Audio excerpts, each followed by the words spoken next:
do, well, it will not allow me to do,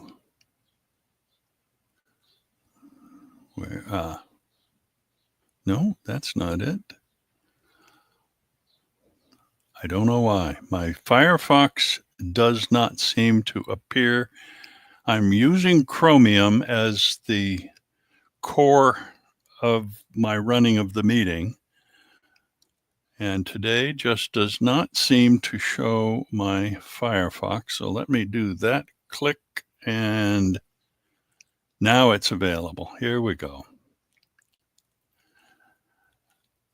The agenda appears online at NatickFOSS.org as an archive page, and this is what it looks like on our main website.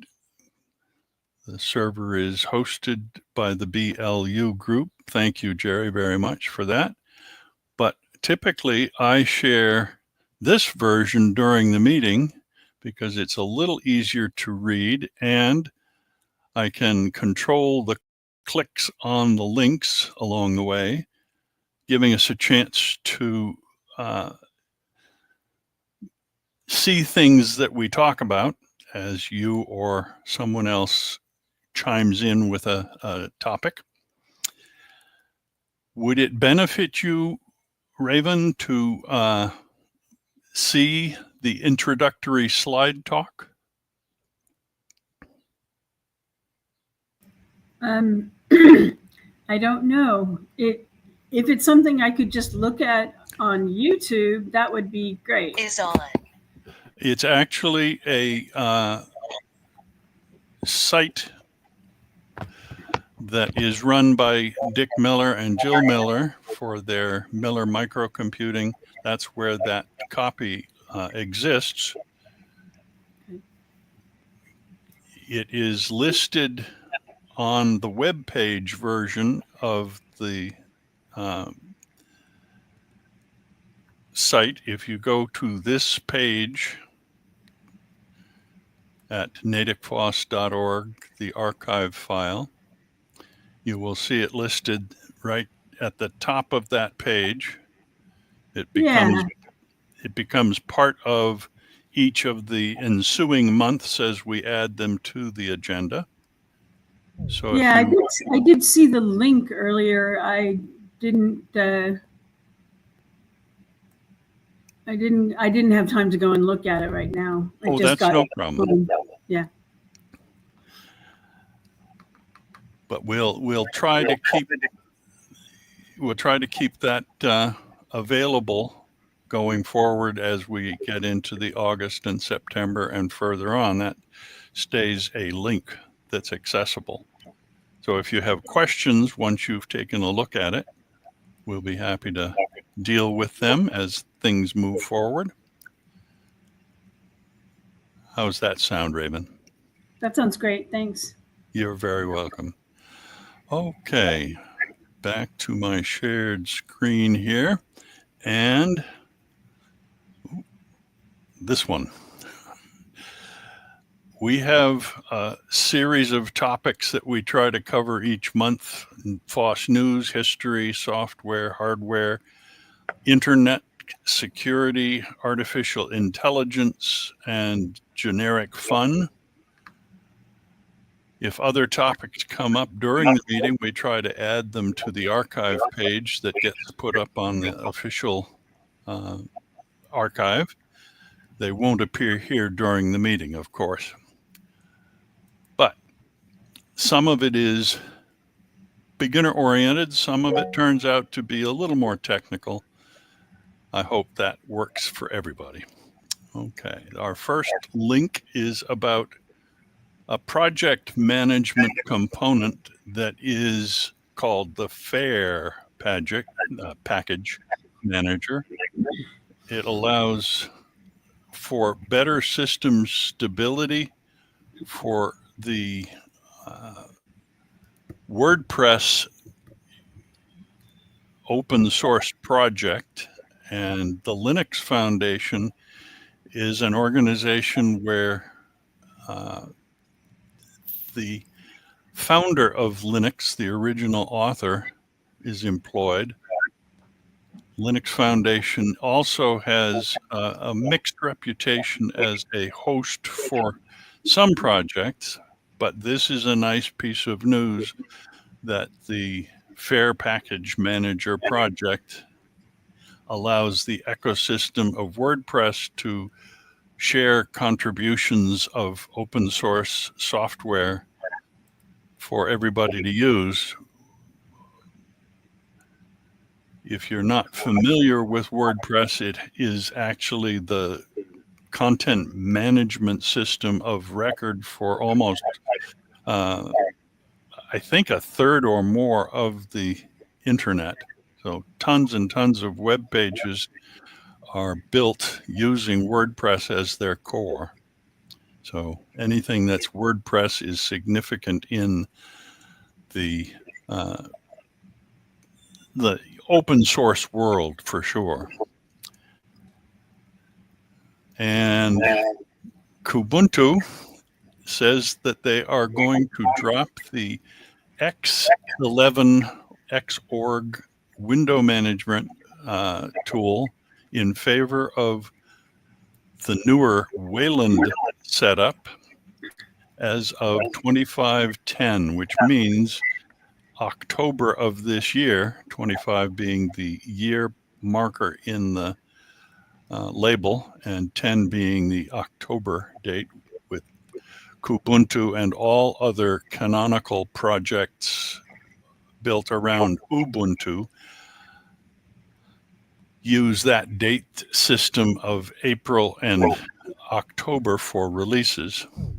And Kubuntu is the KDE desktop that is popular, but not necessarily as popular as the GNOME desktop.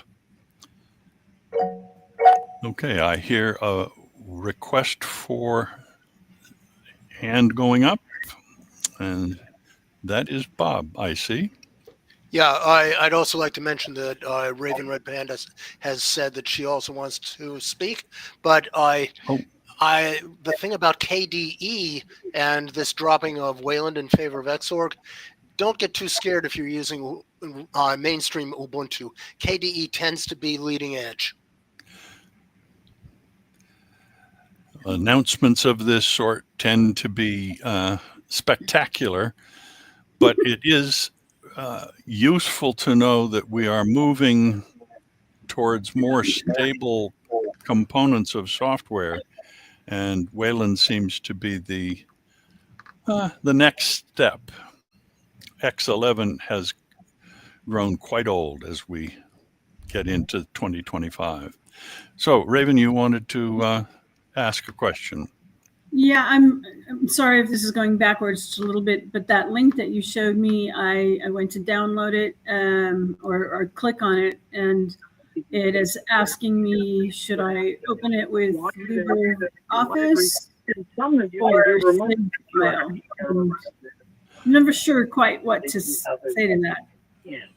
Okay, the file is a presentation file that is in a format known as ODP. Okay. So if you have LibreOffice installed on your computer, what you would want to do is to open the ODP file with LibreOffice, and then you're welcome to save a local copy onto your own hard drive for easy access from there on. Perfect. That answers my question. Thank you. Perfect. We love the massive questions is always good. All right. Did you? Yes, you clicked off on the second hand raise. Yeah. All right. Back to my agenda screen here. Oh, somebody else has a hand up? No. Okay. The history of FOSS is littered with software like X11 that has done a great job over the years, but needs to be replaced from time to time. And that appears to be the case with some of the command line tools, command line being the terminal, as some people call it.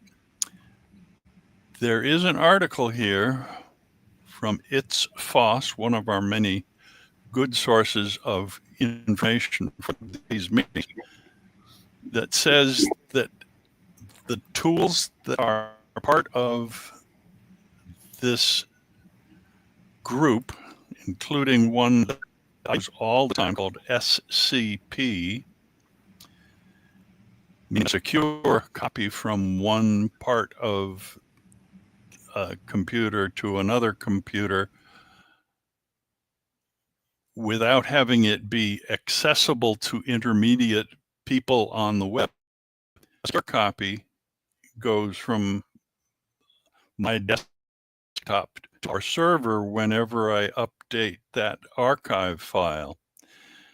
And I copy it using the SCP command, and it will be interesting to see how we have to move forward if that gets actually eliminated from use. Right now, it isn't eliminated, it's just being sidelined. Deprecated means not going forward if possible. And it's not the only command in this group. There are others that I don't use, like the grep. Anybody else uses grep a lot will maybe know more about that. The one that I find interesting is the change in how I access my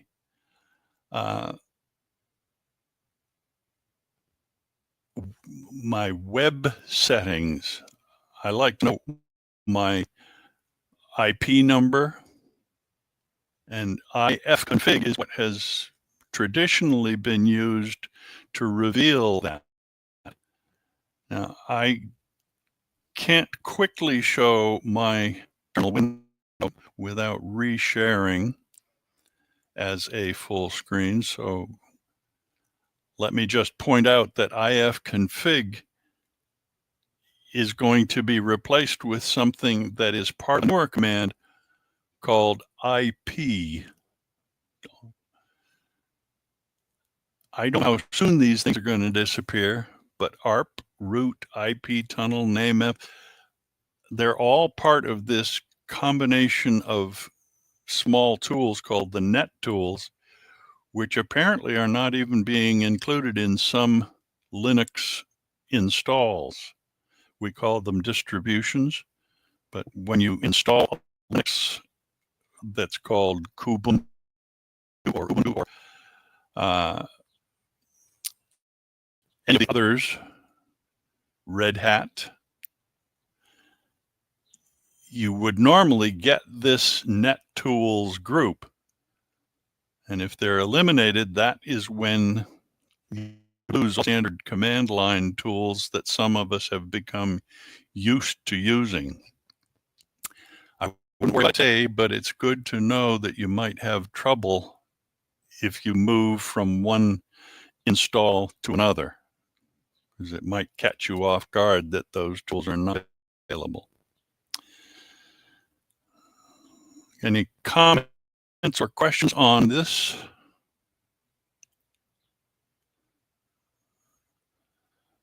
Oh, all right then, we move on. Hot software. Jerry has a presentation for us, a little demo of the NatickFOSS, which is a distribution of software that is based on Linux. So I'm going to unshare my screen temporarily. Jerry, are you ready for us?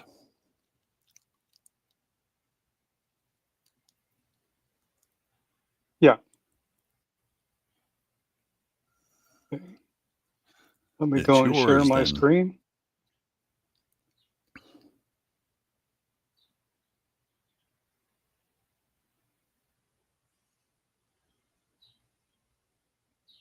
Okay.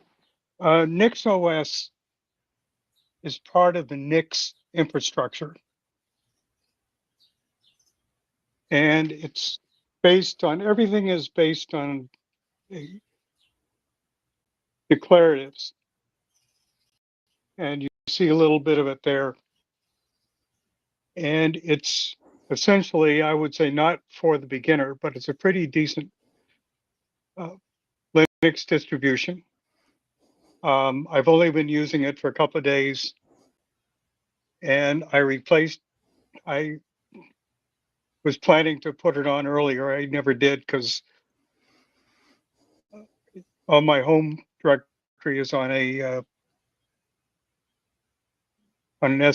portable SSD, and I didn't want to spend the time it would take to copy it. Anyway, this is NixOS, nixos.org or .com. These are the desktops that are supported under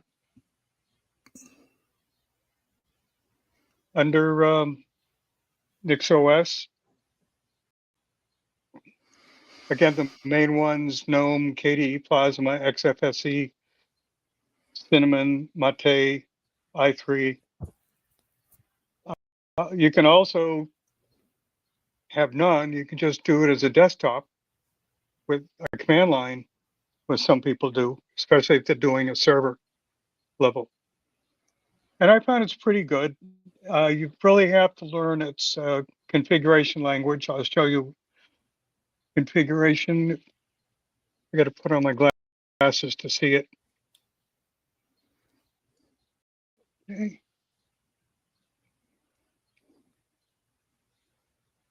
Here's what a configuration file looks like. Most of this has been pre-installed, but I've added a bunch of other things to it.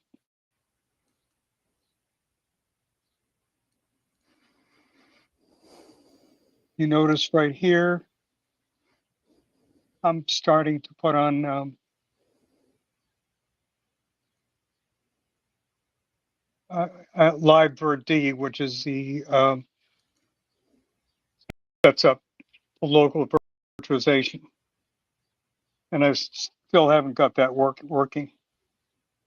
Fortunately, I added some packages. Like here's mine. You set up users in this area, and it says that I'm a normal user, my name, what groups I'm in. And if you look at wheel is the super user group that you can use sudo with. And then another thing is put in some of the packages. wget was done by default. Dropbox, GNOME boxes, Virt Manager, Virt Viewer, and LiveVirt. I put in myself, kind of sets things up. And there's a lot of web pages on this. And you don't have to be bored with reading it.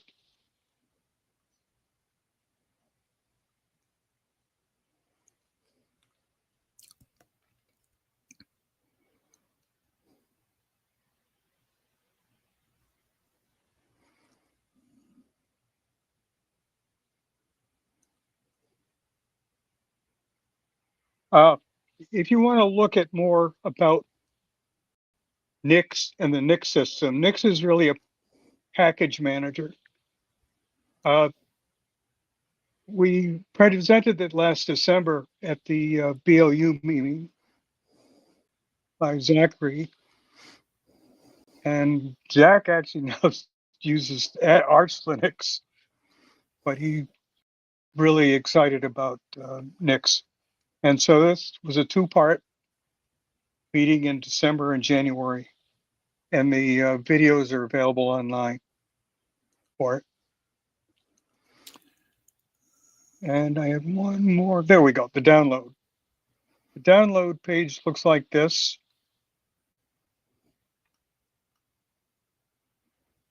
You go down here, and if you want graphical, you download the graphical version. A minimal really is a just is a command line, and if you really just want to use a command line, that's fine. And there are an awful lot of good YouTubes on NixOS that you can use to install. But again, it's not for the average Linux user. But people who have used it really think it's really excellent. I'll unshare from here. Okay, I'm unshared. Thank you. Thank you. I have a question, though. What Yep. does declarative mean in this context? Everything is actually listed in your config file or in a everything is declared in these files. Do So you need to know all the dependencies, or is that handled by the Nix package manager part of it? that's handled by the Nix package manager. The Nix package manager is not exclusive to Linux. You can use it on Windows, Mac, and it's a whole ecosystem. But it's very effective, and I was at those meetings when Zach presented Nix and NixOS. Zach actually has come to our barbecues, our next barbecues in the 26th of June, I think. Better check the website. But Zach is a PhD candidate at Dartmouth.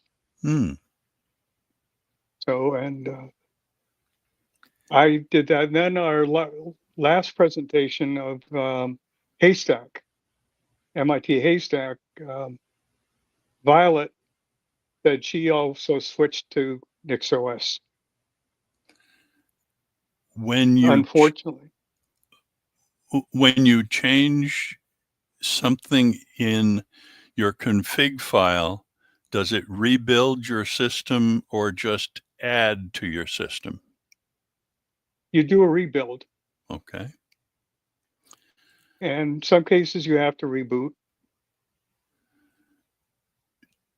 Does I can probably demonstrate that. Do you want me to demonstrate a rebuild? It only takes. Do you think you could do that without losing contact with us? Yes, I can. Okay. Let me share my screen. And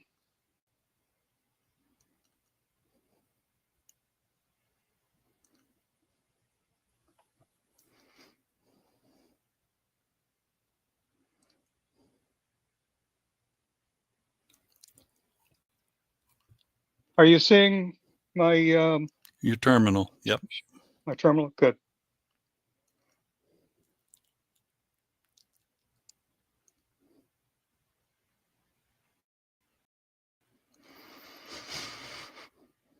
This is the build command, sudo nixos -rebuild, and the argument is switch.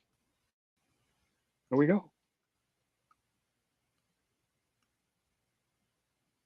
I'll rebuild. That's fast. Yeah. It's not a total rebuild of your whole system. It's the configuration.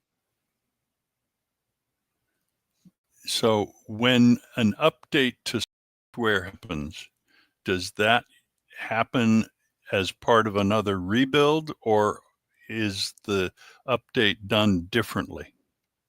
The update's done differently. I haven't done an update yet. I haven't figured out how to do that properly. Because one of the things with NixOS is even though a lot of the standard configuration things are there, It's all done through NixOS packages and stuff like that. I've had the learning curve is a little steeper than, let's say, if you were to run Ubuntu and Fedora. I have some updates pending as part of the reason for my question that I won't do until after the meeting is over. Yep. Because as you say, sometimes you run updates and they get in the way of your current operation by requiring a reboot to make them effective. And it's not a good thing to try to do during a meeting. Right. I don't think that recommending this, as you say, for a person just coming to the Linux world, most of the Yeah. time we recommend things like the Cinnamon from Linux Mint and Yeah. Ubuntu, because of the standard number of users is higher on the Ubuntu group of of distributions, and it's easier to get help for the most popular sort. Yeah. So while we're interested in things like NixOS and want to know more about it when we can, we have to be aware that anytime we're recommending something, we give people the easiest start, because you want to explore forever, but you don't want to be trying to jump off a cliff to doing it. That's true. Well, one of the beautiful things of NixOS is that if you do an update and the update doesn't work, you can roll it back to the previous version. And you can't do that with Ubuntu or Fedora or SUSE or Mint. That is good to know. Yeah. Maybe we are headed towards more declarative types of setups. I've heard the term before, but I had never understood it. Thank you. It's a little different because you saw on my configuration that in setting up the user, instead of going to the password and group files, I went to the configuration. And the configuration sets what my username is and what my group is, and what extra groups I have, like VirtD and stuff like that.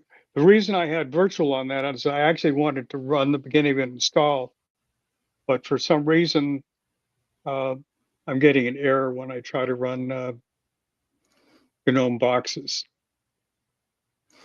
which is the simplest virtual machine manager they can use, and that actually uses LiveVirt. Lots of background needed to do the fancy stuff. There's no question. But for the simple stuff, most of us are happy with a reasonably good, popular distribution that contains all the tools that a normal person wants. And then you go and look for the new ones, the extras, the advanced, and you become more and more expert over time, like anything else. Practice. Okay, thank you. That was an excellent demo. Now, I think in my notes, Bill Ricker was next up for a demo.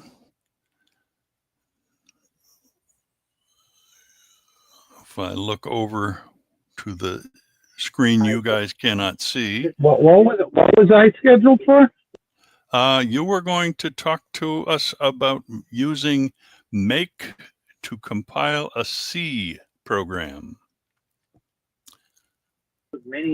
Yeah, not today. Oh, okay. I'll keep that one for another time then. Thank you. Sorry. No problem. Okay, then I guess I'll reshare my screen here. Oh, Jerry. Yeah, I just want to make, since I'm been the C programmer most of my career, I've used Make all the time. And that's what we generally use to build a library of C programs and stuff like that. And it's very important. And in the early days of Linux, you had to build a kernel, and you used to build the kernel. My understanding of make is that it is fundamentally a text file that contains the instructions needed to do one step and then the next step and the next step, and you need to make sure that the steps are done in an appropriate order so that the results get built piece by piece, not skipping any of the smaller components on the way. Exactly. And once It's again, really that is it's really a script with its own language, but it's very effective. And again, I've been using it since about the time I moved up here to Massachusetts, probably about 1982. that's quite a while. All right. I say I'll move to sharing my screen again. See if the window pops up. Yes, there it is. Good. And we come to a Mozilla Thunderbird note about hot software. Thunderbird is a mail program used, an email program, not a male or female program, an email program that many of us have installed on our own computers to retrieve mail from the internet and then store all the results on our own computers instead of leaving it out in the cloud. By contrast, something like Gmail has a web interface, and all your messages are stored on computers owned by Google and left there. And theoretically, they're only for you, but it's a shared space, and you never know, maybe things will go bad. Do I hear a request from somebody? Yes, Dick and Jill. Okay. Am I coming through okay? Yes, you are. Good, good. We've been struggling the last few weeks. We thought we'd have air conditioning way before now, and we're online for a heat pump that includes the air conditioning. We never needed one till last summer, so we've been half awake, half asleep. Let's see which one I can do today. First of all, I want to mention a couple of other things as well. I've got 3 things on the list. And in addition to those, the things I can introduce very quickly, and we can follow up afterward with the link so you can read more about it. Most of the things I'm doing today, I'll be much more better at doing them in a month. A lot of new toys we're playing with, and they're really enticing, but we're spread across too many of them at one time, somehow waiting for everything to catch up with everything else. On the Thunderbird news, it looks like a major revamp, not one of the little minor ones that we automatically get updated with. And some of the new tools are ones that Jill and I are not familiar with. If someone just reads the link that I provided and the comment under it, you'll see the buzzwords. And if somebody else wants to add to my presentation on it, that's great. If not, just read the little bit that's there, click on the link that I provided, and proceed when ready. We like Thunderbird a lot, but I have a feeling we're going to meet a somewhat different one right around the corner, and this is it. So that's all I'm going to say for it. I'll ask right now, does anyone else know the details on the fine print? Otherwise, we could just pick it up in a month for that part. I Okay. just have a comment for people who haven't been using Thunderbird. We have emails stored in our Thunderbird on our hard drive that go back to, I believe, the late 1980s, which I don't think we'd be able to do if we were on Google. And you probably can't do it either, unless, like me, your laptop has 3 terabytes or better of storage. We have a lot of parallel projects. But of course, you can keep it out in the cloud. But as you can tell, they turn to lightning these days. It's kind of dangerous. I want to mention the extras right now then. And one of them we were having grief with because they're new to us.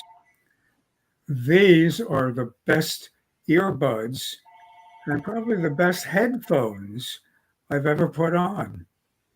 Stereo, adjustable, boostable bass on them, all kinds of good stuff.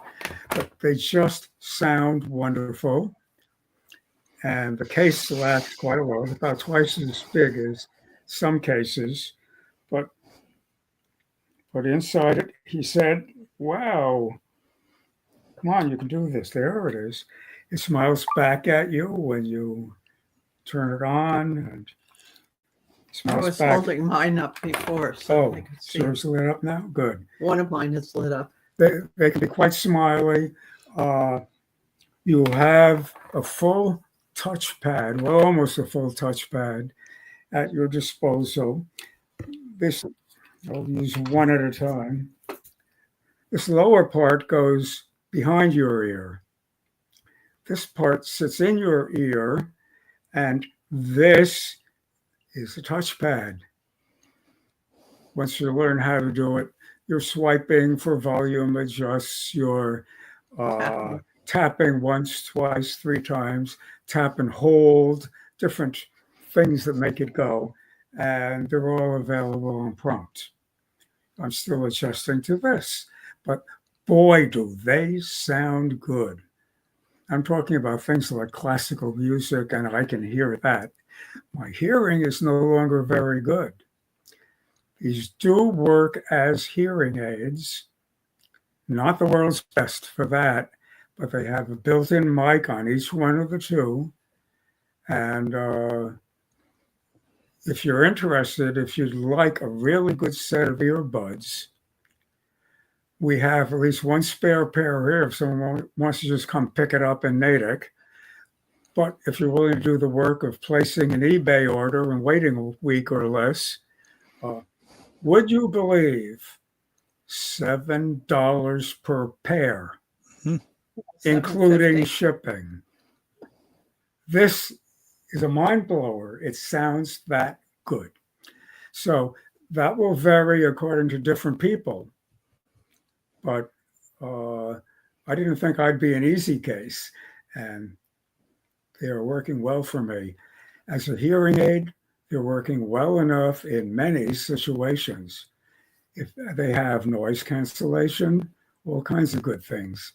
And they don't poke into your ear hole, which for me is great because I have a little skin, a much smaller than normal ear hole, and most of them hurt my ears after about 15 minutes of wearing them.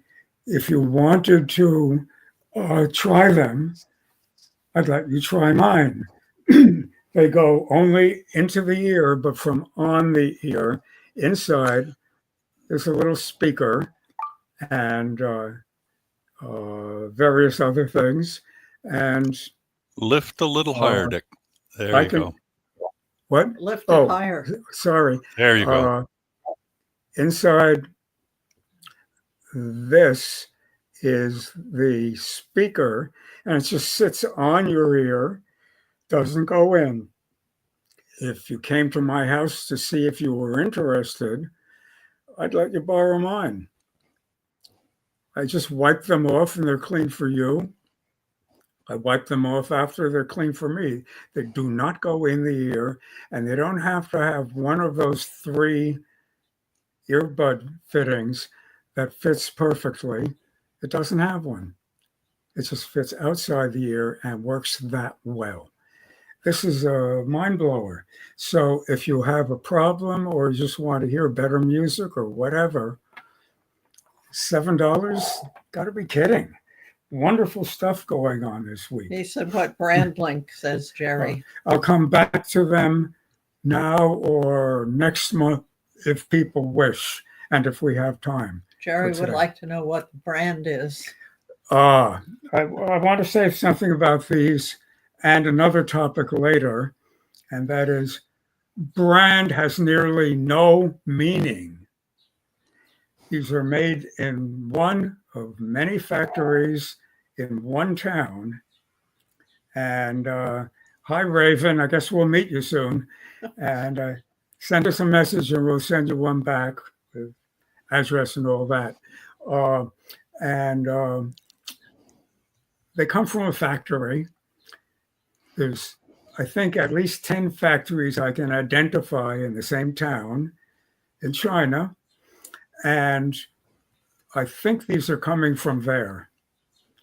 Can't be sure. Some of them are coming from places totally unexpected, say Finland, for instance. But then Linus Torvalds came from Finland, so it can't be all bad for Linux. And if you order 500 of an item, and I'm thinking of everything except Teslas, I think, you can put your name on it. They'll just take the same damn thing and put your name on it.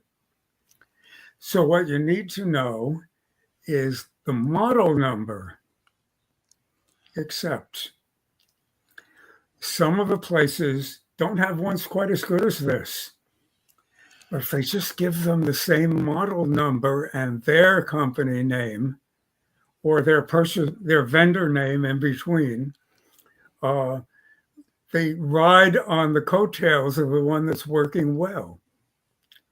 So I can tell you, if you look in the fine print, a lot of the ones like this start in the specifications with HY.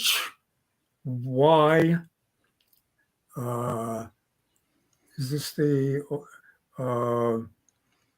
I think this is the R03. Yeah, R03. Oh, if it isn't in, I'll send enough information for that.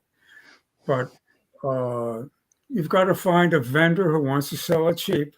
I can show you the $35 version of exactly the same item, et cetera, et cetera. I think I can get over 100 on eBay. I know I can on Amazon. on Amazon, for instance, and there's individual people just selling them online, not on either, where they're not in competition with similar ones. They sell them for a lot more. They're probably worth it. So magic. And that's one of the problems. The other problem is a lot of them are open box. Somebody didn't like it, sent it back. They used it for 20 minutes, and now it's for sale at a much lower price. Might be good, might not, depending on how honest the vendor and the customer were. As to, This is called... if it's called used, you've been warned. If it's called pre-owned, you've been warned. It might be the best one of all. They just found an even better one and swapped. But watch your tail feathers on that. We've run the experiment on, we bought a lot of inexpensive ones to compare them. So at least the vendors I'm talking about know how to send you a good one at a low cost. If you could put that into the chat. I'll have it tomorrow. You'll see it online, I think, Raven, so you can do it that way. And then you can drop over.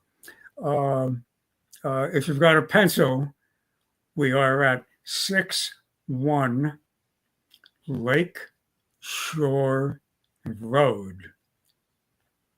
So hope it isn't raining or too hot because the backyard will be delightful. And we're not out to grocery shopping. One day every 2 weeks, it's been delightful. Just lately, not our usual summer. So those are the main scoops on it. The other one is try it, know you can return it. A lot of the places on eBay where we do most of our dealing say no returns.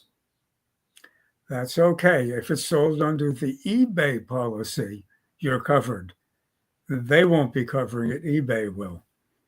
Just learn how to read the fine print.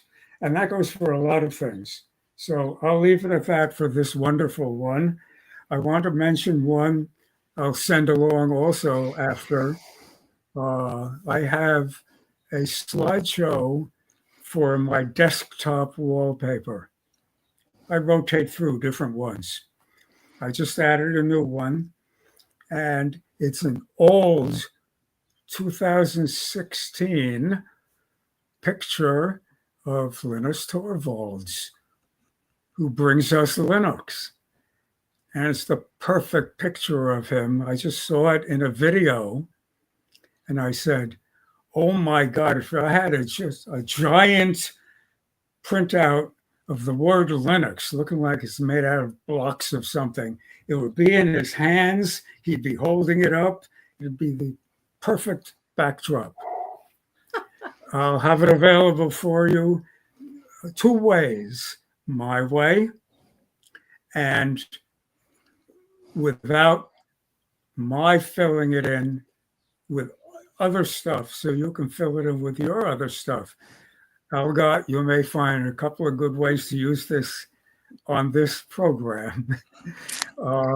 So I'll send that along. And in my fine print, you will find the address for watching Linus Torvalds' 2016 video on what Linux is all about, where it came from, and where it's going. It's nice looking at it a few years later.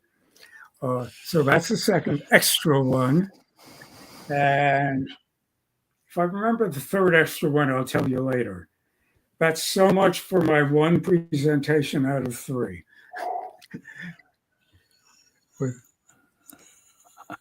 Well, send it along, Sherry. I'll see what I can do with it. And so will half the other people here. It's quite old. Right. I have no idea if I can find it. That means it'll take half an hour if you use AI. Ooh. I recommend you don't. All right, Jerry, did you have a more general comment to make? No, I think I asked it in the chat. I don't remember what I originally raised my hand for. All right. Back to my shared screen here. Microphone. All right. There are 7 things that every Linux beginner should know before downloading their first distro. I think this was shared by Ed. Do you have a comment about this particular item?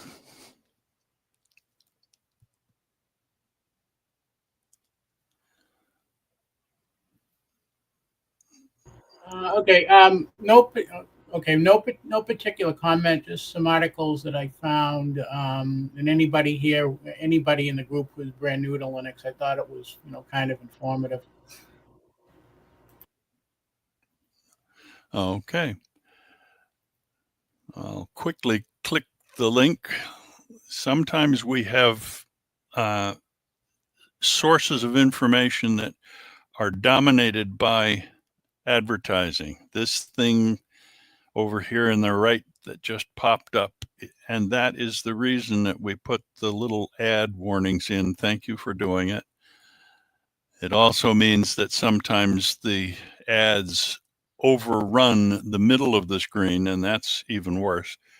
we're not particularly eager to force people to see those ads, and that's why we warn you of them. So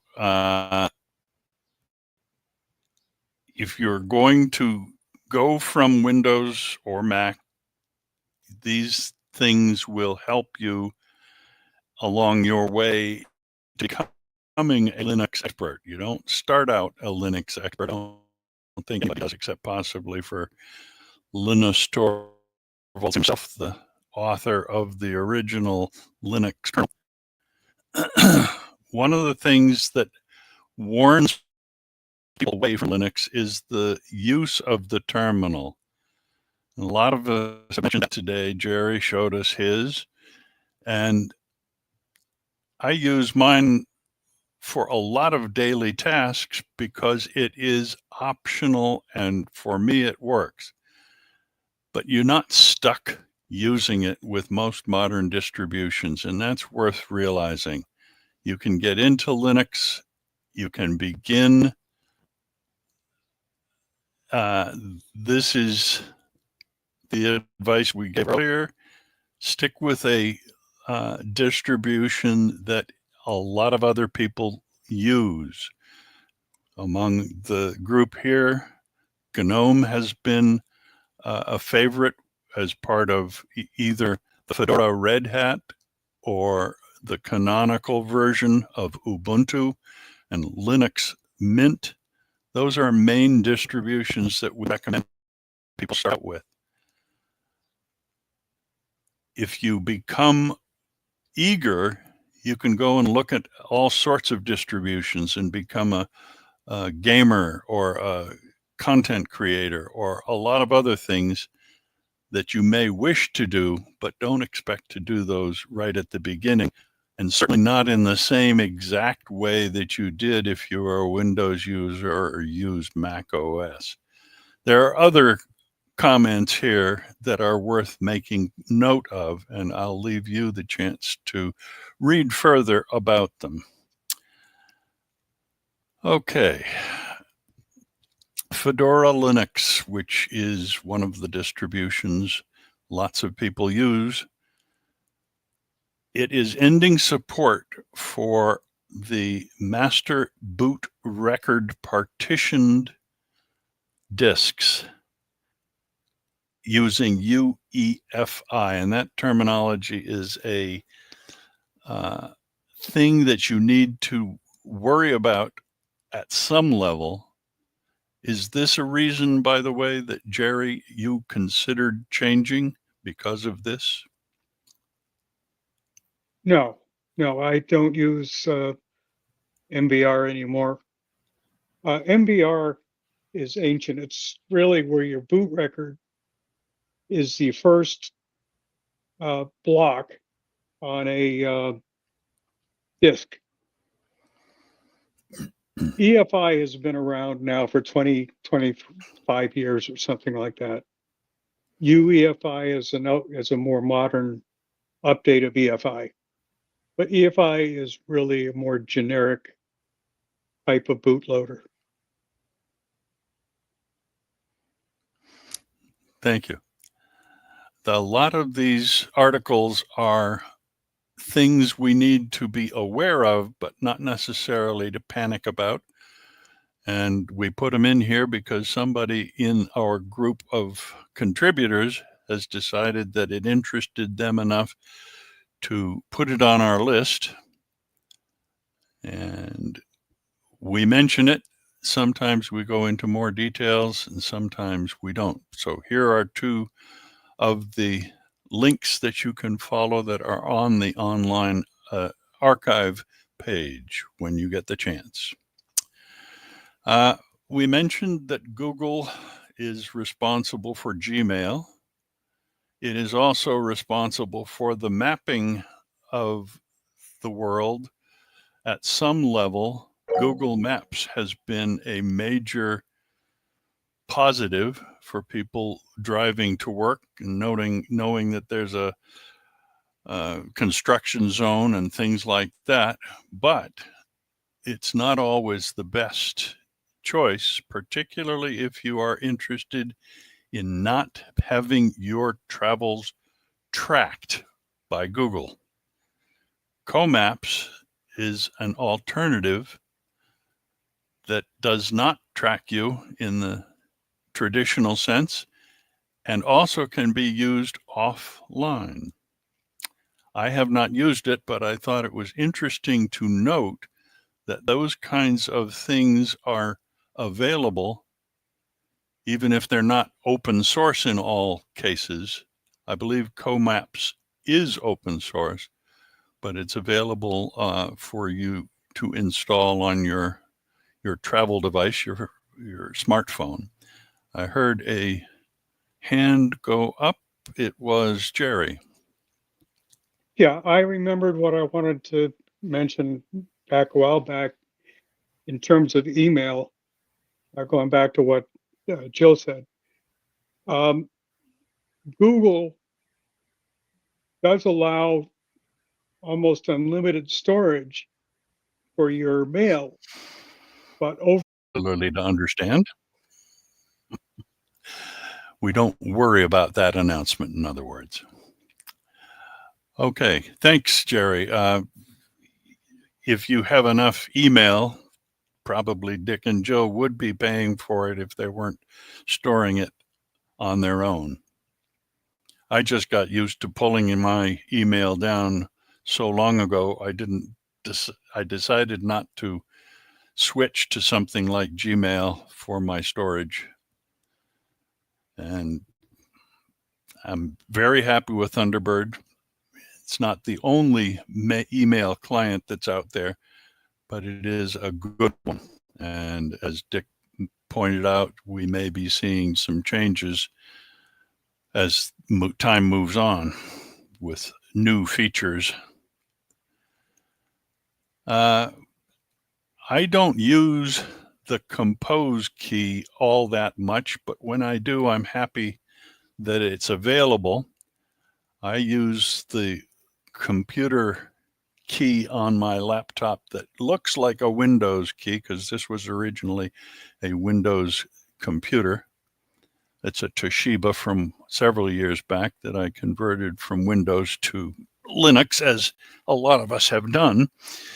And when I do, I like to have different things that I use a lot easily accessible. And this nice cheat sheet came to my attention for which keys are involved in making fancy letters that are part of other languages when English is not what you're typing on the keyboard. This was supported by Red Hat and done by Seth Kenlon, who is well known in the video circles of open source. He uses a lot of his video skills to develop presentations up and down the line.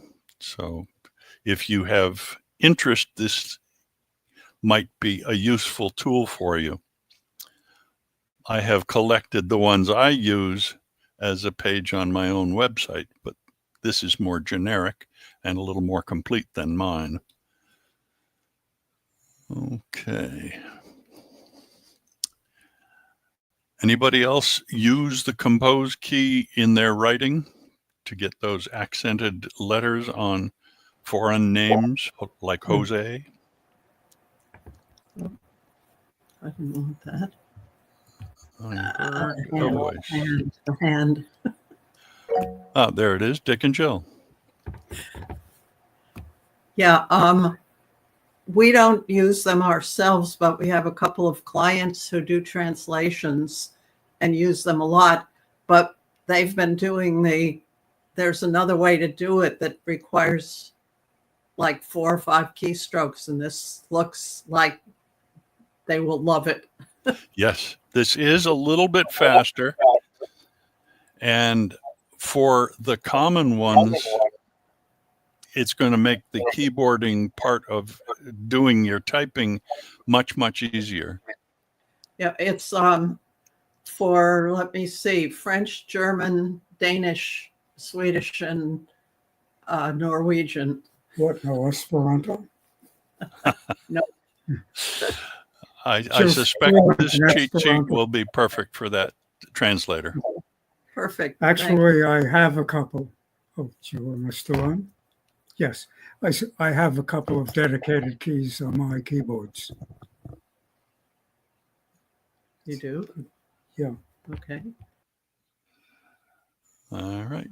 That is all from us for now. Thank you. All right. Anybody else have hot software that we have knowingly skipped over? No hands rising quickly, so I'll keep on going. Oh, there was a voice there for a moment.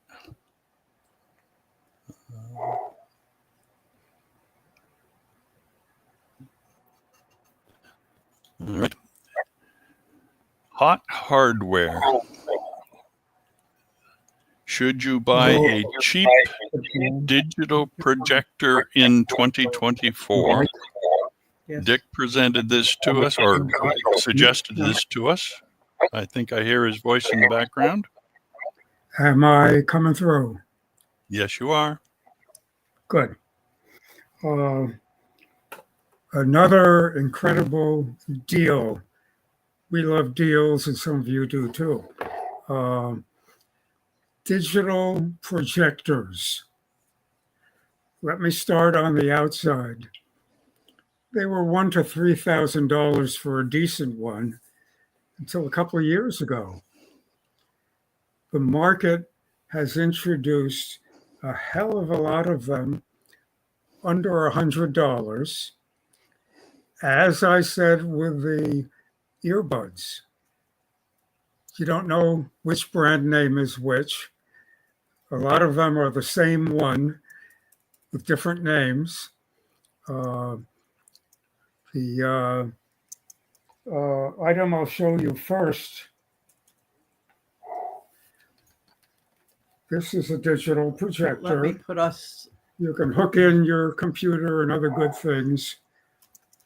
Up on the top row, the black section, and there's a big button in one corner of it. That's the power switch.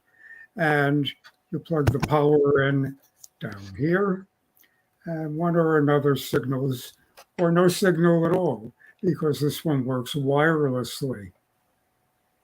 And it's pretty sharp. It's 1080p and 9:16 ratio, which is just like most of your laptop computers. And our laptop computers are sharper than that, but that's considered good and most people are happy with it.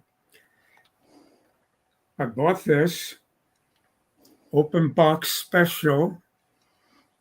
I asked a couple of questions first. The fellow said, well, he said it might have a scratch, it might have fingerprints or something, but it will be functionally perfect. I said, okay. He had a good reputation too, and bought it through eBay from him, including the shipping cost. I paid $22.50. Everybody listening?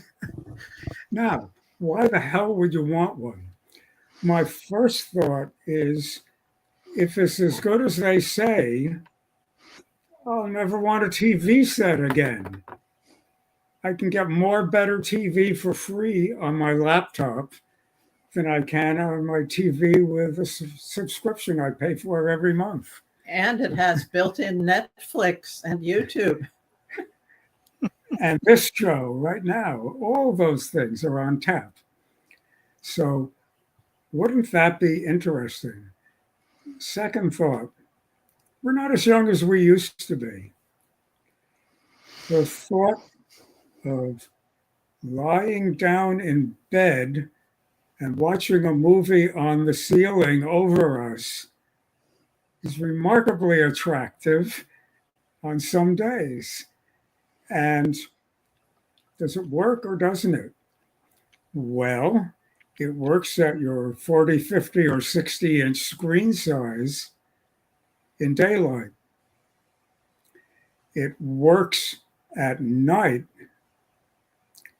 Some of them go up to 230 inches. Hmm. The question becomes, does your ceiling clear space without a lamp in the middle of it go to 230-inch diagonal? If it does, you've got the biggest TV you ever thought of for the least price you ever thought of. And what do you know? This one includes Wi-Fi. I don't even have to run a cable to it. And it includes a lot of stuff built in, and even more built in if you decide to subscribe to one of their several options. You don't even need a computer to start it working. And its setup instructions and a lot of comments from other people are on board already, ready to watch. It almost opens its hand and sets itself up for you. Once you've got it set up, you can store one or more profiles for the way you like to use it. One to fit your wall, one to fit your ceiling in the bedroom, etc., etc. At night, if there's no light shining onto the ceiling, you don't need a very powerful one. This is a fairly powerful one. Mine is called, just like, what's the most important thing that doesn't show up right when you need it so bad? You put an X in front and a Y behind. You put an X in front and a Y behind, and this is an XGODY projector. XGODY. But it may not be. Of XY, it may not be. You'll see exactly the same projector. You'll also see a newer model from them, which looks just about identical, except this very thin base is about this thick and has stereo speakers in it. The strangest stereo speakers I've ever seen. I haven't seen one in person. But if I'm reading it correctly, one goes forward and one goes backward.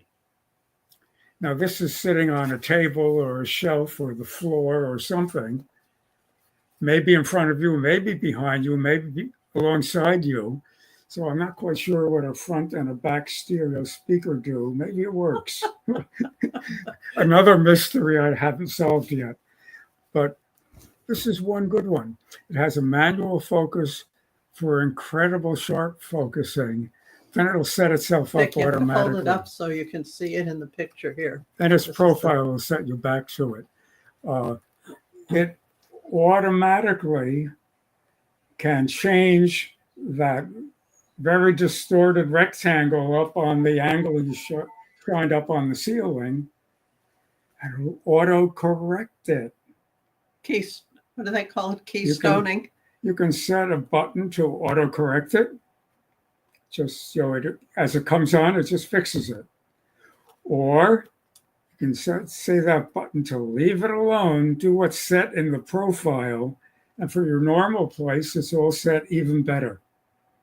And you also have an option where you can drag each corner of it with the little remote clicker that comes with it. Or once you get it all synchronized with your computer. All kinds of marvelous things I wasn't expecting. Again, the price is nil.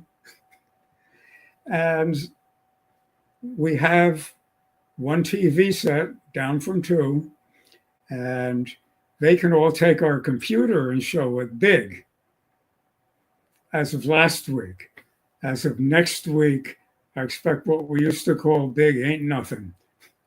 So this is a miracle. Go listen to, I think it's an 18-minute video I've given you access to. The fellow has a secret name. I'm not kidding. I found it, I think, but I won't share it if he doesn't want to. And go look for it. See what fun you have. But his working name is The Hookup. You want to hook up things to your computer? He's your man. Anything you can hook up. Watch this video on this kind of projector, lots of them, and why most of them will be a mistake compared to the winners. And then how you find some of the winners.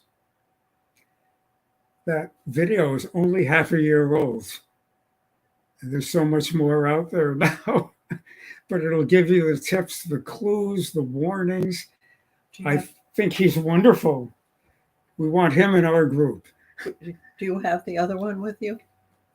That's not the only kind you can buy, of course. They come in every size and flavor, much bigger. That one's a little bigger than my hand. You can get ones much like it, just a little smaller than my hand. Kodak offers this one. Holy moly, much smaller than my hand. And connectors up here. The lens is down hiding in there. And one of its speakers is, no, that's the microphone, I think. And there's, Could be cooling. I'm not sure. We've got cooling galore. This is cooling. Like you have to think put it this- up where they can see it. I think you're looking at 3 cooling vents, and they look like the speaker vent and microphone, the whole bit. This is a better projector than the one I bought. I don't see one like it, not labeled Kodak. The cheapest I found it so far is $200 new, and you can find it for more than double that price. We borrowed this one from the Library of Things in Natick But this one comes free so for far. up to 2 weeks. Go to your library and ask if you can, how you use their library of things to find digital projector information or other things like it. They just handed this to me in a zipper bag along with its manual and some cables. So the only catch is I really have to give it back within 2 weeks. If you're near enough libraries, you don't have to buy anything. And they have interlibrary exchange. No, not all the libraries do that. A lot of them do. In Yeah, but Natick, not- they do. Not all of them. So ask your library what they've got to offer, and you might come home with one tonight just because you asked nicely. Or you might have Or to they wait. might wait a week for it to come back from whoever's got it at the moment. So a lot of options out there. This comes in a beautiful box with lots of packing An official Kodak box. and it's got to be good. The important thing on it that mine does not have is a tripod screw thread. You can put it on your camera tripod and aim it anywhere, and you don't need a table or kicking it when it's on the floor, etc. So a lot of them have this, a lot don't. If you don't have one with a good solid base and rotatable to all the angles, then make sure you've got a way you can use it with a tripod. That's my advice. You can certainly prop it up. Oh, and you had you remembered the other thing you were going to say, and it had to do with Yes. the weather. Somebody reminded me in their talk, it's simply an online place to go for this awful weather. The best I've found yet is AccuWeather. It's not the only good one, but I've liked it for years. Yesterday, I went looking on it. Good predictions, good reviews, good movies of where everybody's drowning and stuff like that. And I went to take a look, and it's got some new things on it as of the past week, I believe. I advise you to just bring up AccuWeather on your web browser. And when you get there, it's that easy, just type it in. It'll ask you for your zip code or your town name or the one you want to know about, which isn't you, it's your friend, whatever, and put that in, and it'll open up with some info and give you choice of a lot of other places you can look on that site and other sites. Look for the one called extreme weather. It's one of the ways to view it. You can view extreme weather. It's wonderful. It just got much better. You can see the whole world on the screen and look at where things are interesting. No information from Russia. Detailed information from China. No information from a few other places. There are independent places you can link to and look at AccuWeather there instead. So you can get to the ones you can't get to if you want to. Except maybe North Korea. Yeah, they have one for Korea. I haven't checked it out yet to see what that means in translation. And they're generally from the government weather service or other options as well. Take a look at the extreme weather option in the views button on AccuWeather. You're going to have a good time even in bad weather. Now we know. Unless you have to pull the plug because you've got lightning going around. At least it'll tell you when to pull the plug. So I'll send some info on that, but you already have it. And on digital projectors, they are that good at night. Some are a hell of a lot better than others. And you're going to watch that 18-minute video and have his rundown as of all the 100-some ones on Amazon last November. And damned if he didn't buy every one of them and run his own set of tests on them. You'll be fascinated. Then you'll want to know what else he's done. And there's a couple hundred of other things he's done. This one's golden. So I'll have that online you'll have that online right now. You can click on it and watch it after the show. I think I'm done for this round. Very nice. Thank you, Dick. Thank you, Jill. Okay.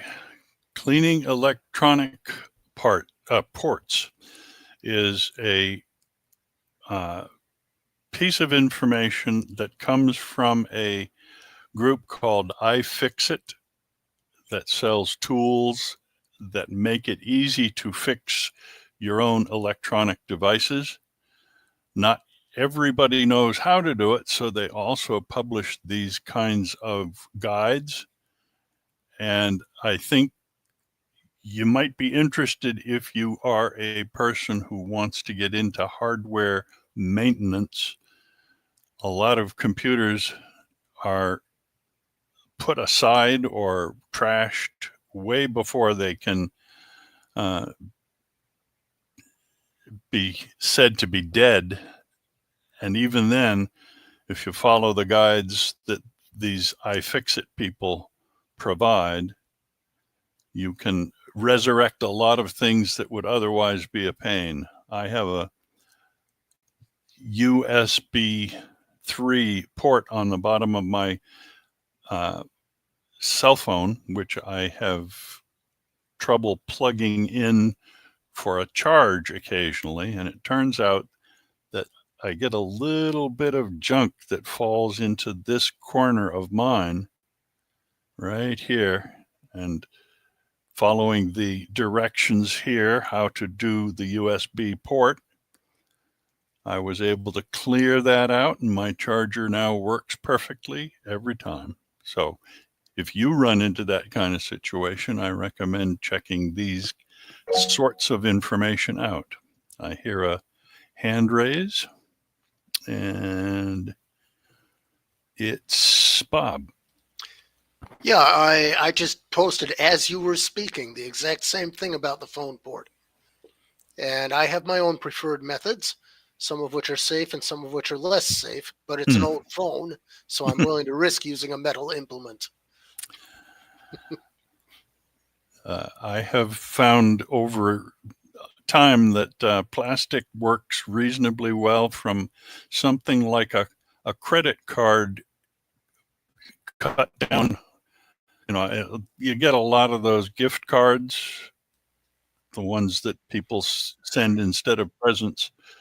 Yeah. They fit nicely between the side of the port and the actual electronic connections.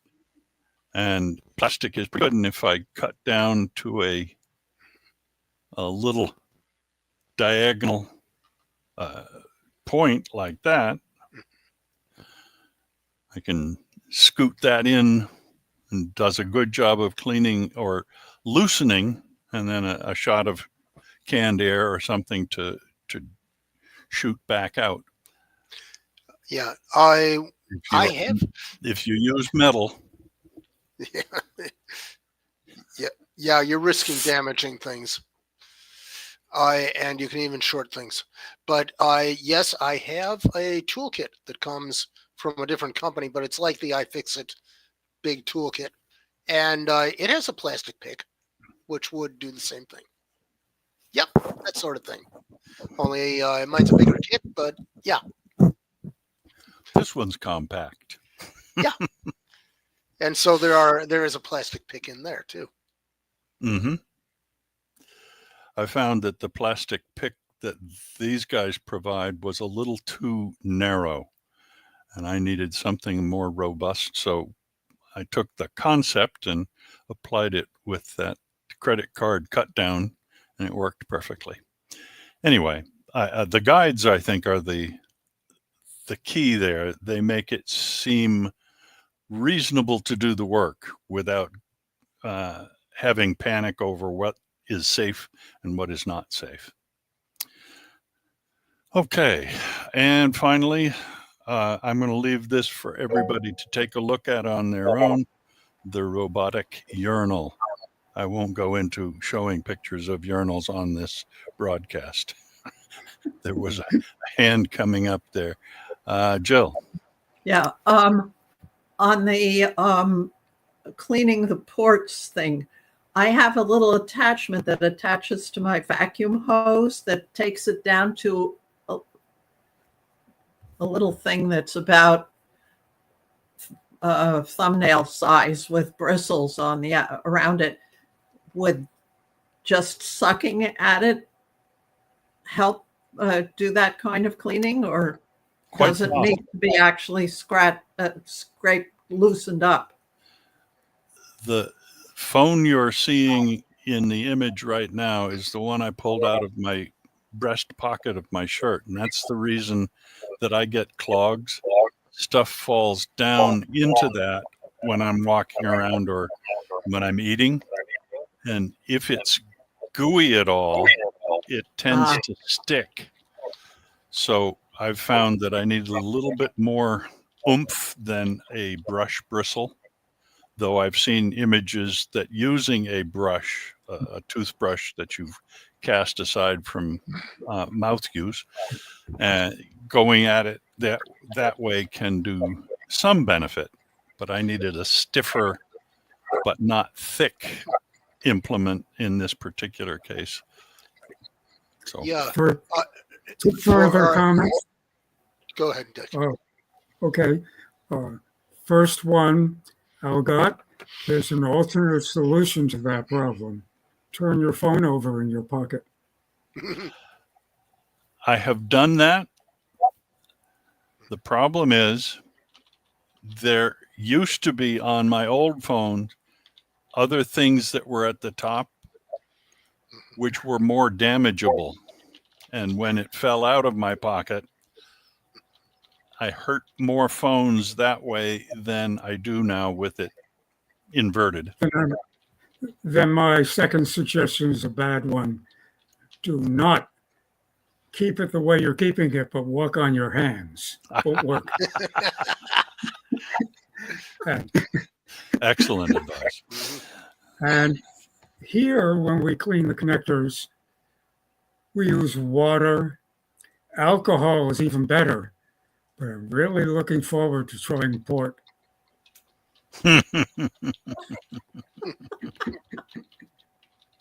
It's awful. Oh, terrible. Thank you. I'm going to turn off the microphone. Quick.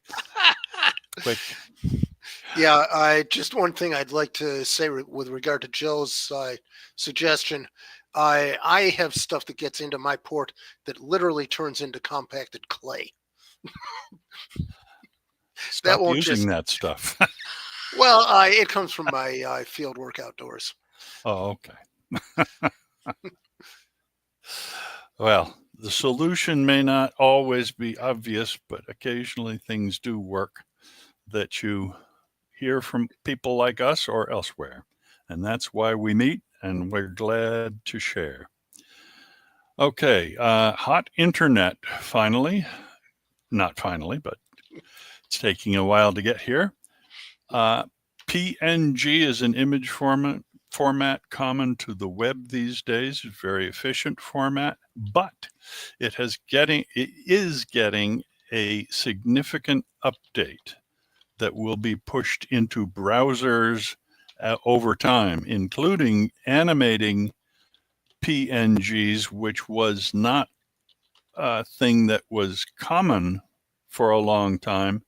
You had to go to what was known as the GIF format to get animations that were easy to share on the web, replacing terrible things like the Flash animations of years gone by. And I don't know of anybody that misses those Flash foolishnesses that were very proprietary and hard to deal with. You had to have a player and all that. PNG needs no player. It's built into every browser these days, but we're getting new official support from the PNG development group. And this is an interesting article to find out more about it. Okay, we've spoken before about support for open source free software. It isn't often that big organizations use free software and acknowledge their use by paying for the development to go further. But there's a group that's called NLNet, which is beginning the process of providing Mastodon, which is a social media opportunity that some of us use, to add and enhance the features of Mastodon for institutional use, meaning for nonprofits to be able to make more useful versions of social media that are federated and not owned by X and not owned by Meta and not owned by somebody else that is selling your usage. Mastodon is not selling usage. It is a community-supported project, and this is further effort by NLNet to expand that support with the goal of making it useful for groups that are not just individuals. So that's a good article to read about one group trying to make open source software better by helping to pay for it. Ed brought us this next one about the address bar showing hp.com. But then the browser winds up displaying a set of scammers' malicious text anyway. So we warn you to be alert. Pay attention to the sites you visit. It's your computer. You want it to stay free of scammers' malicious information, because that can trick you to do nasty things that aren't in your own best interest. So watch out. You have any other further comment, Ed? I do not know. All right. No AI is for no use of artificial intelligence, large language model, generative text, or generative pictures, or generative voice, or generative movies, all of which are commonly becoming the rage these days. If you operate a website, whether it be your own design or a WordPress kind of website, you may wish to display one of these symbols. These are new this month, or at least new to us this month. We've looked at a couple of those things before. And this is more that you can download. These are free from a site known as Free SVGs. And they give you the opportunity to load images that are PNGs. We mentioned that style in a earlier moment, as well as the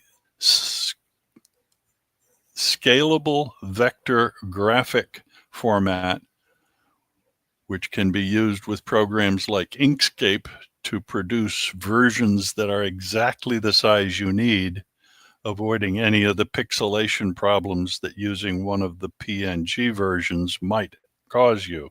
As if you download the 300 pixel version and then want to use it at 700, you're going to get what's known as aliased edges. And that's not nice. It's hard to look at on the screen.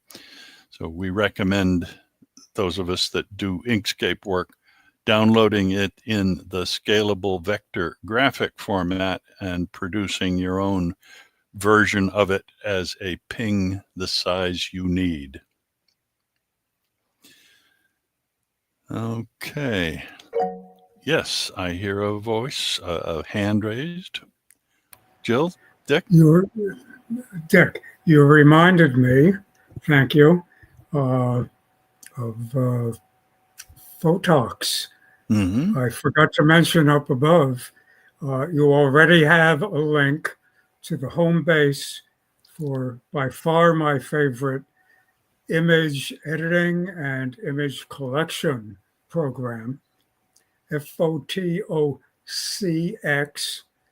Used to be a double X, it's the same thing.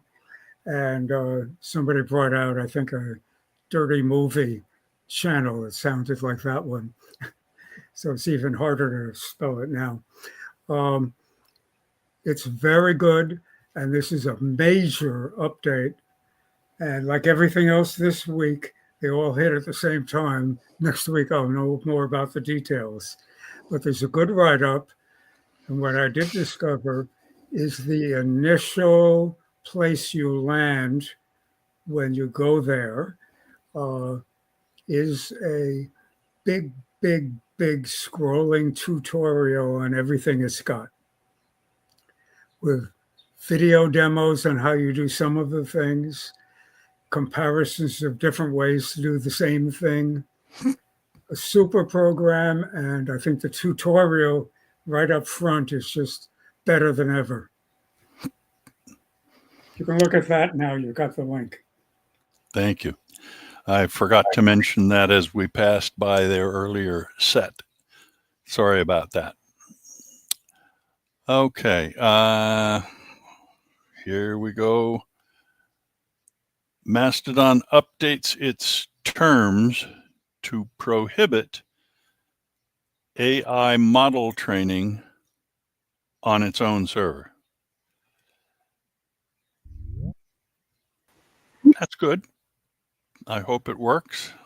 Wouldn't that be servers, plural? Servers, yes. But it depends on whether or not a separate instance server, I'm for example found at mastodon.art, A-R-T, and it is possible that mastodon.art Mastodon.art could have its own terms of service and own prohibitions. As it turns out, the AI prohibition has been in place at Mastodon.art for a long time because artists are loath to have their work used as training material for what is known as AI slop by those of us who don't like it.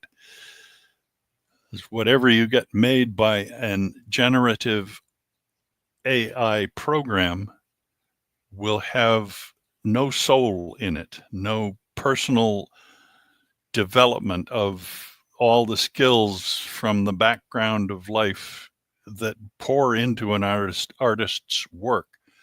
So Mastodon.art as a separate server has had a policy of anti-AI modeling for a long time. It's now just official for the Mastodon home server, the main Mastodon.social, I believe is what that thing is.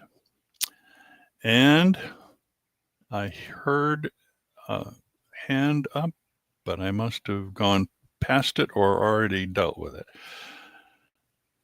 Getting towards the end of our official list here, we have Dennis's name on the game of the month, but in this particular case, this was a CSS demonstration of a Minecraft game that has been built entirely within HTML code with CSS styling applied to it. Normal language cloning is a common thing for games, depending on whether you like Python or C or C++ or any of the other major code languages, Rust and so forth. This one is implemented more as a demo of the possibility as I see it, but it's fascinating that in roughly 40,000 lines of HTML with radio buttons and labels and all that, the person behind this project was able to create a functional Minecraft clone. I don't know if Dennis has seen this or looked at this link. Do you have any comment for us about this? Because you're our games guru here. I did look at it. It's very simplistic. It doesn't have a lot of the features of Minecraft, obviously. I can't say I looked too much at the code, so I don't know how easy it would be to extend further than what it already does, but it's interesting. It's amazing how much the web has taken over the world of expectations. A huge amount of the web is done using a very few tools of language, HTML being the front runner of how a web page is viewed, with support from CSS to make it partially animated and partially styled so that you can do simple manipulations. On top of that, typically is JavaScript, the third layer of the web these days.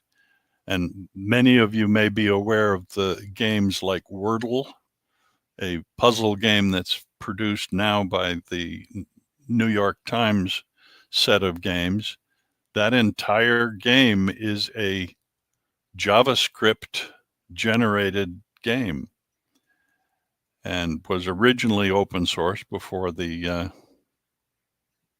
Times bought it out and modified it slightly to be their property.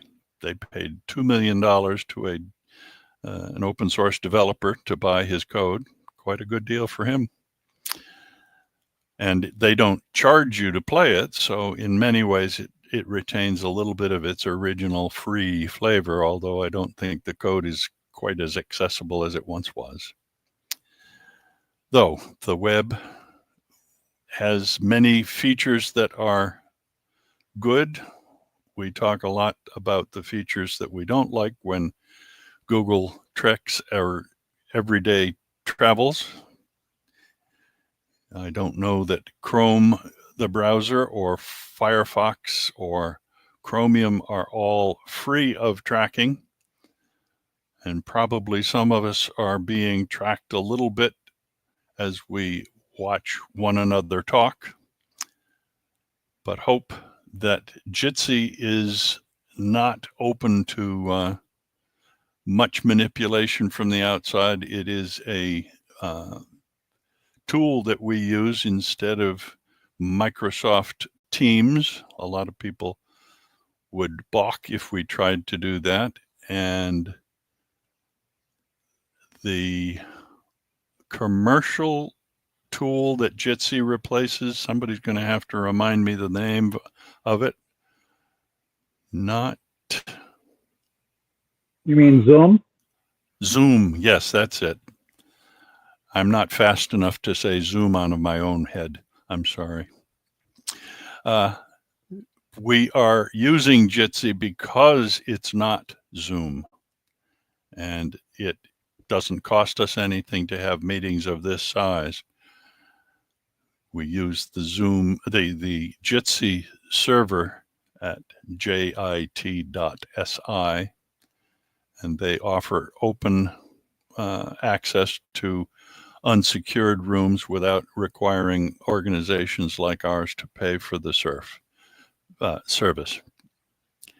I'm sure you can purchase access to Jitsi's service with maybe more features, but we don't use those. We're able to record the meetings and share them on YouTube. We're happy with our access and hope that you who are here have enjoyed being with us. I don't have any other items on my agenda. Does Go on. Did you talk to him? Yep, you're all set, Dick and Jill. I had a question. In my spare time, I can't tell you when that will be. I was thinking of trying out, what's the name of it? I'm thinking Shotcut, but I think it's Shot something else, like Shot Hub maybe? No, Shotcut. Shotcut? I think so. Okay. And I'm wondering if 5 people are going to say, no, try so-and-so instead. It's a video editor. Oh. Simple. I know what you're talking about, I think. I have used that, and OpenShot, is that it? No, I think it's I think Shotcut. it was built on that. Maybe Shotcut. Gosh. Shot, It's in my C-U-T, cut. computer. There's like one of each and 3 others, and I recently saw people arguing over which was best, and unfortunately I don't remember who was winning.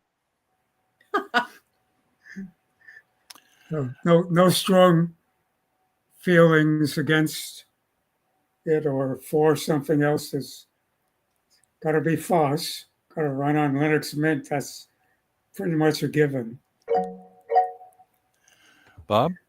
Linux Mint, by the way, offers 2 versions of it. One of them is the very latest, maybe a week old, and the other one is a year or 2 old. I thought that was interesting. Well, the recent one is Flatpak and the other one is System. Bob, you had a comment? Yeah. First of all, what was just said about Flatpak versus System, very often in the Debian repositories, they're more conservative and they have an older version. So especially in anything that Ubuntu has anything to do with. So it does not surprise me that the Flatpak of this particular program is a more up-to-date version. I found that also to be true of Krita and of handbrake that the flat packs tend to be more up to date. Now, as for what many people I've talked to like, they like Pi TV, which can also be used as a video editor. Which I thought was PTV. But Some people pronounce it Pi TV, some PTV. So it's PTV. The person I know calls it that. But anyway, we know what we're talking about. Mm. And, right. And again, there is a more up-to-date version, and there is the one that's in the standard repo. I believe the general term, the generic term for the tools is non-linear editor for Yes. video. Yes. It allows a person to do snips of video and cause them to be run together into a larger, more complex, with transition and overlays and audio and maybe multiple channels of audio so that you can have background music as well as dialogue. And all of those video tools require a good deal of effort to learn how to use. From my experience, the open shot was simple to get into, and I did not go far enough to become expert at it, nor did I decide that it was the best tool out there. Yeah. But for the short videos that I had the chance to make for a family event, it was adequate to my needs, and I have not used it for probably 5 years. Anybody else that has more experience with video can chime in with current expertise. The other two things I'd like to say is that, yes, PTV and these others like OpenShot are easier to use. But for those who want to do a little bit more with video, it doesn't take that much effort to begin to get into things like DaVinci Resolve, which does have a free version, though it's not an open source project per se. And I do know somebody who does professional level editing using DaVinci Resolve. So also Handbrake is another one that's quite a step up from things like PTV and OpenShot. I believe I have tried Shotcut and PTV, but mostly for just hacking off the ends of things that I catch on my critter cam where the critter is long gone. And, I don't want to sit there and watch the leaves rustle. A moving leaf is life, though. Even if it's old and ready for decay, it is life. So you should really want to watch it. She knows better. She's a botanist. Oh yeah, they're discovering that plants communicate with each other and have memories and all kinds of exciting things. Yes, plants and also the fungus that grows in them and around them.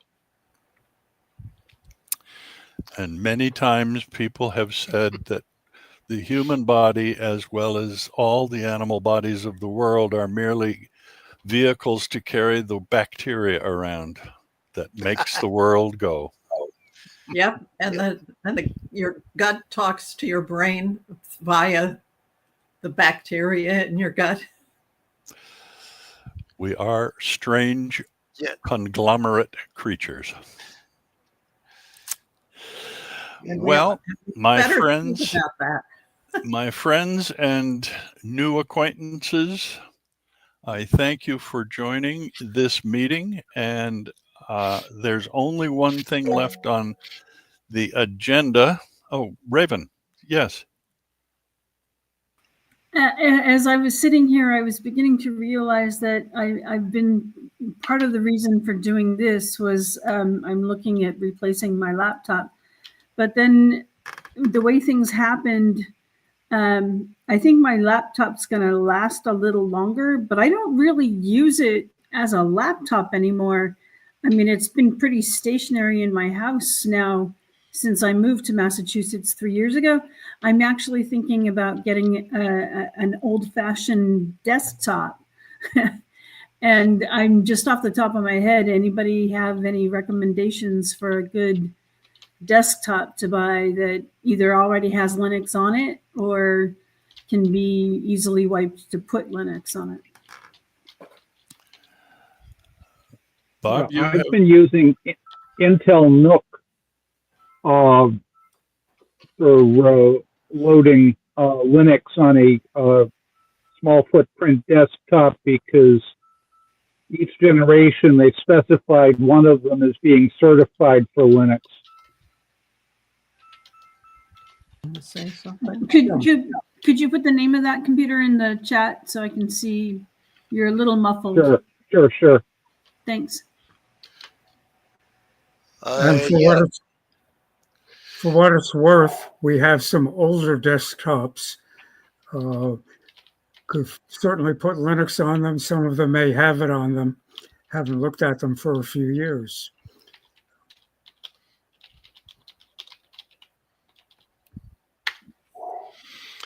Yeah, and the other thing you should look into are refurb or used business class laptops and mini PCs.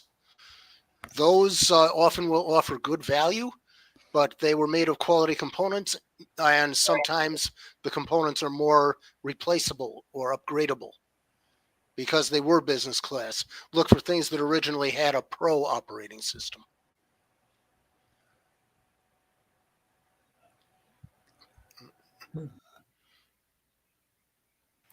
Thanks. you're welcome. We are here to give information, and we have a lot of different people with a lot of different backgrounds. So always ask. That's not just directed at you, Raven. It's directed to all of us. We should all know that asking is a good thing to do. All right. Getting back to my last question. We advertise less than we once did as an organization. We used to be meeting physically once a month at the Natick Senior Center, downtown Natick. And we had physical cards and things like that. And we do meet at the Science on State Street once a year with Framingham State University. We've tried a couple of different ways to advertise our group online, but if you would, as participants of today's meeting, take a look at the 2 links that I have here in the question and answers. Don't try to make a recommendation today unless you've already done some search, but spend a couple of minutes looking at these 2 links and determine whether you think this would be a good idea. It does require somebody to take the job of posting on a semi-regular basis about meetings that we have, and maybe it means more work, but should we do it? That's the question. There are some Boston area links, as this is the example, this list of groups. There are 41 accounts in the Boston, Massachusetts area, including, I might point out, the BLU, excuse me, not the BLU, but the Linux Pearlmongers, or I guess it's not Linux Pearlmongers, it's just Pearlmongers. And when I find that one somewhere down this list, I remember seeing it. Come on. Well, where is it? Where is it? He says he knows it's here. It's a person who does this one is known to us, and I just wanted to get there. Where there it is. Ah, there it is. There Yes, it is. I confess. There we are. With On the summer following. hiatus at the moment. Oh, that happens. That's the problem with advertising on a site like this. Oh, I didn't know we'd been included in a starter pack. Cool. And somewhere I looked at it and it said your name. That's why I remembered it, but I don't Yes, see it it here is. on the front. Anyway, You might have to click through to see. is Full that where profile. I I don't just- know. It may be in the pinned message or something. Well, in any case, that's just the particular example that struck me when I was going through the list here. It's not a one-stop, not a one-shot deal. These are people who are using this as a way to get themselves known in the Boston area. I don't know how effective it is. Maybe somebody wants to do a little more research and decide whether we should get involved. And as far as my list, I think we have covered a good deal of ground today. It is officially 5 o'clock, and while I won't shut down my connection immediately, I wish all of you a wonderful remainder